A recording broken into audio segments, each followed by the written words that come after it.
What's up, chuds? Today we're gonna watch this video. How one family survived the financial collapse of Germany using only gold. Before saying anything else, I haven't watched this video yet. I haven't watched many videos. Oh my god, these are a lot of interesting videos. But I was thinking. You know, with the U.S. being at 250 years old, with the U.S. being almost 250 years old, or being how old is it? 250 years old, yeah. And with current events going on, hypothetically, you know, what if everything went to dookie and the world just fell? Like, look at these dudes. These freaking. Oh, these guys don't look that fat. All right, that's pretty cool. Oh. Who are these dudes actually? Holy, yo, what's the age? I'm gonna stop. Let me stop. Let me stop. Nah, because I saw this parade. It was just like a bunch of it was a bunch of huge dudes, man. I was like, what is this? Oh, I can't find it. That's okay. That's okay. It's better I can't find it. Oh, wait. I think it's this one, actually. Nah. Hey, shout out these guys. That's some fit to fight dudes right there. But basically, I was thinking, if everything collapsed, wouldn't it be smart to have, physical assets? Because, money wouldn't really be worth anything. Like paper money. Because money's a made-up concept. But, back in the olden days, people had what? They had cows, all right? Look at that. Look at those things, man. Look at that. What did cows give you? They gave you milk. You can make butter out of their milk. You can make cheese out of their milk. And then if push comes to shove and you're completely cooked, you can eat them for meat. But that's probably not the best method. The best method would probably be to just, get a bunch of rabbits and make them breed, and then and then eat the rabbits. Because I mean, they be going at it, bro. They be going at it. Anyways, we're a little off topic. Let's see what this is about, if it plays. Picture this. Munich, Germany, November 1923. Super AI. A postal worker named Heinrich Kohler descends into his basement, strikes a match, and counts gold coins by candlelight, while his neighbors upstairs burn paper money for warmth. The Deutschmark has just crossed 2 trillion to the dollar. Heinrich's family will eat dinner tonight. Wow. His neighbors will not. This is the forensic financial history of Germany's hyperinflation collapse and the underground economy that determined who lived and who starved when an entire monetary system... Okay, I know they're starving and they don't have food, but I know they don't have clothes. And what is going on with this dude's head? It's dude, this AI is really bad. It looks like a ghost or something. Okay.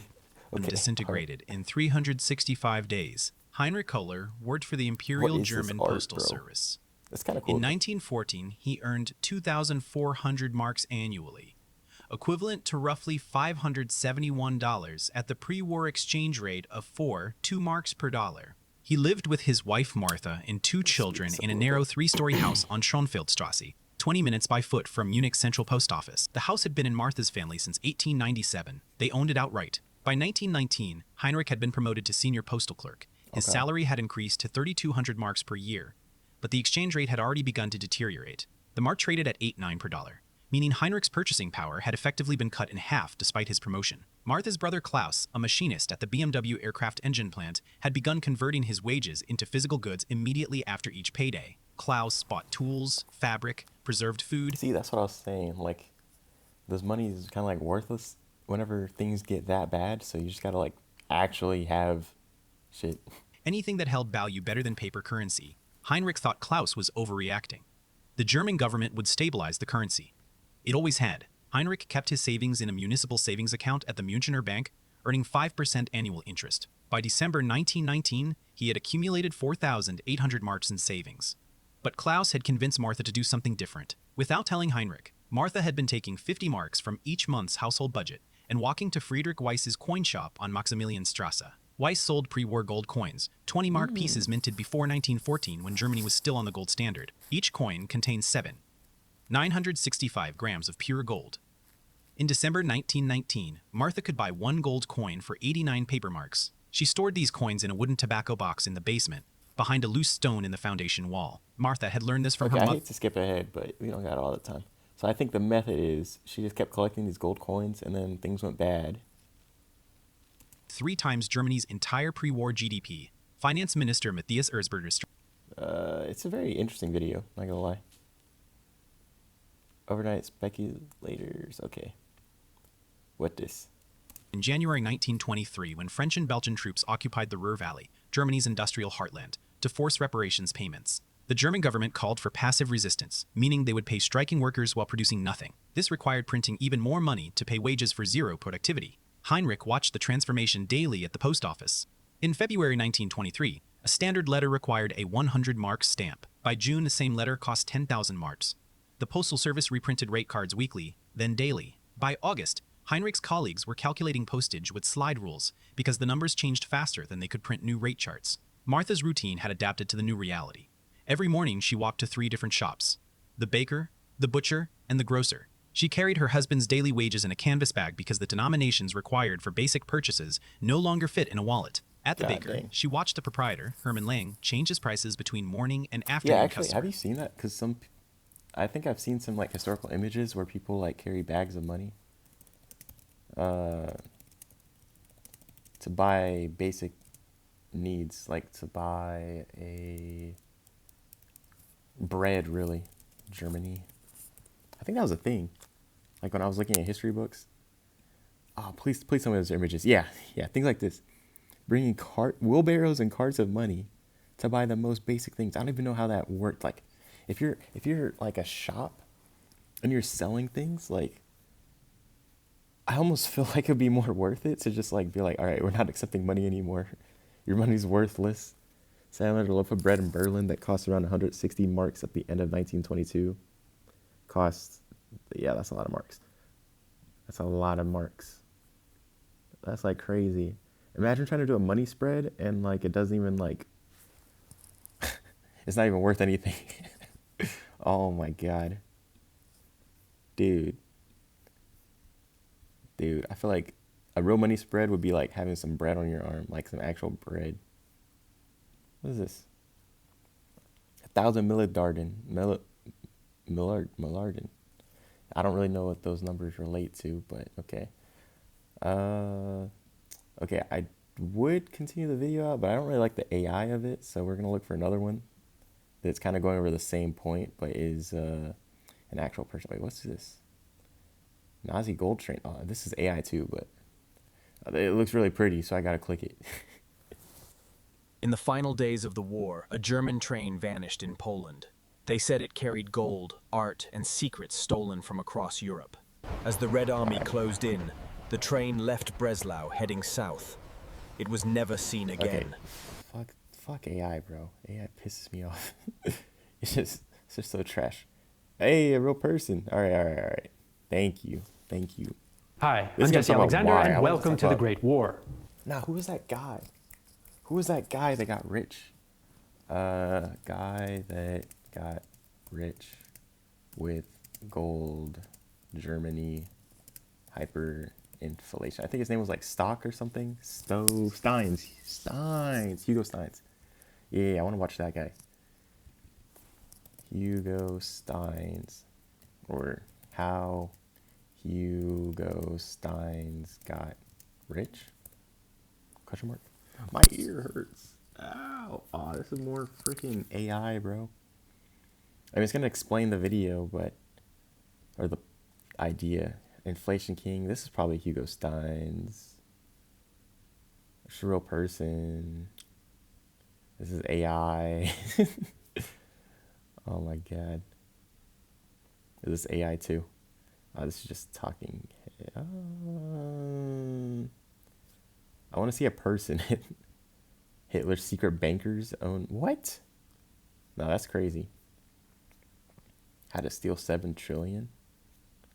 No. Okay, let's just do this one because that's a real person. Did you know that over 35% of US dollars in circulation were printed in 2020? Shit. Oh, Hugo Science. There we go. It's just a portion of Hugo his Stinnes, video. he was a business guy Yeah. around 1890 to 1920s. Old Germany, he was around. He Give it to basically me. did a lot with manufacturing, with coal, steel, and shipping. And he had a lot of businesses, and he was just a business guy for a long period of time. So what happened is the Treaty of Versailles, it was God dang it, guys, we're gonna die pouring in a hole. He was already rich. basically assigned the Fuck. entire blame for World War I to Germany. And so what that did is that really caused Germany to have all these debts they weren't able to repay. And so what they did is they started printing money. They started basically saying, hey, in order to pay these debts, which we've been ordered to pay as reparations, which they were just totally unreasonable, they started to get the printing press working and just print their way and try to do more and more. So what happened is Hugo Stinnes, he saw that this was coming, and he saw that basically the government was going to try to print their way out of it. And so he did so well that basically Time Magazine, they called him the new emperor of Germany. And what he did is an when old the printing magazine. started Oh. happening, he borrowed to the tastes old. hilt.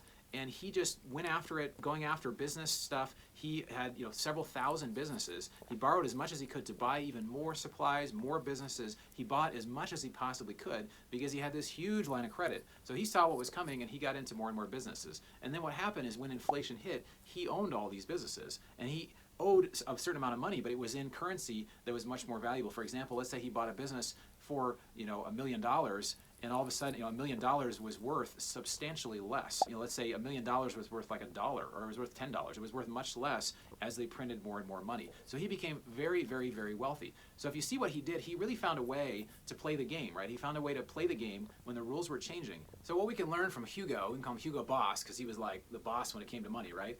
That he saw it was 100,000 times the currency was devalued. If you look at a chart, you can see the chart. It's unbelievable how much money was printed.